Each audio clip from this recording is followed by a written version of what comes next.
సమగ్ర శిక్ష సిద్దిపేట జిల్లా డిజిటల్ క్లాసులకు స్వాగతం సుస్వాగతం. విద్యార్థులు, ఇంతకుముందు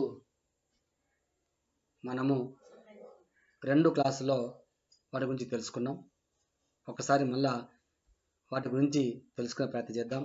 అది మనకు 10వ తరగతిలో అధ్యాయం 12 త్రికోణమితి అనువర్తనాలు అభ్యాసం 1లో భాగం 3 అంటే 3వ భాగంతో ఈ అభ్యాసంలోని సమస్యలు కూడా పూర్తి కాబడుతున్నాయి.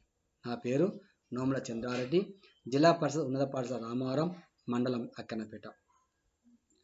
ఇందుకు మనం చెప్పినట్టు దృష్టి రేఖ, క్షితిజ సమాంతర రేఖ, తర్వాత ఒక చెట్టులు ఒక లంబకోణ త్రిభుజాన్ని ఏర్పరుస్తాయని తెలుసుకున్నాం. అంటే ఇక్కడ క్షితిజ సమాంతర రేఖకు దృష్టి రేఖ పైన ఉంటే క్షితిజ సమాంతర రేఖతో దృష్టి రేఖ చేయు కోణాన్ని ఊర్ధ్వ కోణం అంటారు అనే విషయం మనం ఇంత ముందుకు క్లాసు తెలుసుకున్నాం. ఇక్కడ మళ్ళీ హారిజంటల్ లైన్ క్షితిజ సమాంతర రేఖ, లైన్ ఆఫ్ సైట్ దృష్టి రేఖ, యాంగిల్ ఆఫ్ ఎలివేషన్ అంటే ఊర్ధ్వ కోణము. అదేవిధంగా నిమ్న కోణం కూడా చూసినట్టయితే మనకు పైన ఇక్కడ క్షితిజ సమాంతర రేఖ, ఇక దృష్టి రేఖ, ఇక్కడేమో నిమ్న కోణం. అంటే క్షితిజ సమాంతర రేఖకు దృష్టి రేఖ క్రింద ఉంటే క్షితిజ సమాంతర రేఖతో దృష్టి రేఖ చేయు కోణాన్ని నిమ్న కోణం అంటారు. అంటే ఇక్కడ లైన్ ఆఫ్ సైట్ అంటేనే మనకు అది లైన్ ఆఫ్ సైట్ అంటే మనకు దృష్టి రేఖ అంటాం. హారిజంటల్ అంటేనేమో క్షితిజ సమాంతర రేఖ, యాంగిల్ ఆఫ్ డిప్రెషన్ అంటేనేమో నిమ్న కోణం అంటాం. ఇవి ఇంతకుముందు క్లాసులో మనం తెలుసుకున్నాం. మరొకసారి మరి వీటి గురించి మనము గుర్తు తెచ్చుకుందాం.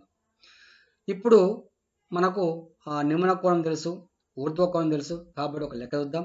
ఒక నావ ఒక నదిని దాటవలసి ఉంది. నదీ ప్రవాహం కారణంగా ఆ నదీ తీరంలో 60 డిగ్రీల కోణము చేస్తున్న ఆ నావ 600 మీటర్లు ప్రయాణించి అవతలి తీరాన్ని చేరింది. ఆ నది వెడల్పు ఎంత? మనము సమస్యను బాగా చదివి తర్వాతనే మనము ఫస్ట్ క్లాస్ చెప్పుకున్న 3 సందర్భాలను గుర్తు చేసుకొని మనం పటం గీయాలి. సరే, మనం పటం ఇప్పుడు గీసినాం.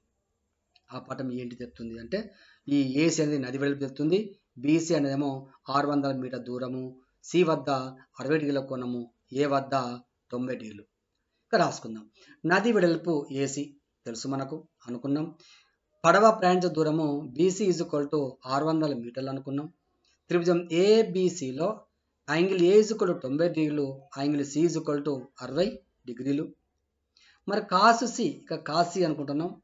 కాసి ఎందుకు తీసుకోవాలి అంటే నాకు ఏసీ కావాలి. ఫర్ ఎగ్జాంపుల్ ఇప్పుడు ట్యాన్ తీసుకనుకోండి. ట్యాన్ ఏంటిది? ఏబి బై ఏసీ అవుతుంది. నాకు ఏబి తెలియదు, ఏసీ తెలియదు, కాబట్టి ఫైండ్ చేయలేము. అందుకనే మనం ఇప్పుడు ట్యాన్ తీసుకున్నాం అనుకో, ట్యాన్ ఇది బై ఇది, సైన్ అనుకో ఇప్పుడు ఇది బై ఇది అవుతుంది. నాకు ఇది అవసరం లేదు, నాకు ఏం కావాలి? ఏసీ కావాలి. కాబట్టి మనం కాస్ తీసుకుంటాం. Cos C is equal to ఆసన్న భుజం బై కర్ణము. కాబట్టి AC by BC, AC by 600. Cos C అంటే cos 60. Cos 60 is equal to AC by 600. Cos is equal to 1/2 AC by 600 is equal to 300 మీటర్లు. దెర్ఫోర్ ఏసీ అంటే నది వెడల్పు 300 మీటర్లు. ఇంకొక లెక్క చూద్దాం. 1.8 మీటర్ల ఎత్తు ఉన్న ఒక పరిశీలకుడు ఒక తాటి చెట్టు నుండి 13.2 మీటర్ల దూరంలో ఉన్నాడు. ఆ చెట్టుపై పరిశీలకుడు కంటి నుండి 45 డిగ్రీల ఊర్ధ్వ కోణం చేస్తుంది. ఆ చెట్టు ఎత్తు ఎంత? మనం లెక్క జరిగిన తర్వాత లెక్కకు సంబంధించి మనం పటాన్ని ఒకసారి చూద్దాం. ఇది మనకు కావాల్సిన పటము. ఇందులో మనము చూసినట్లయితే ఏం చూసినట్లయితే ఇక్కడ ఒకసారి చూద్దాం.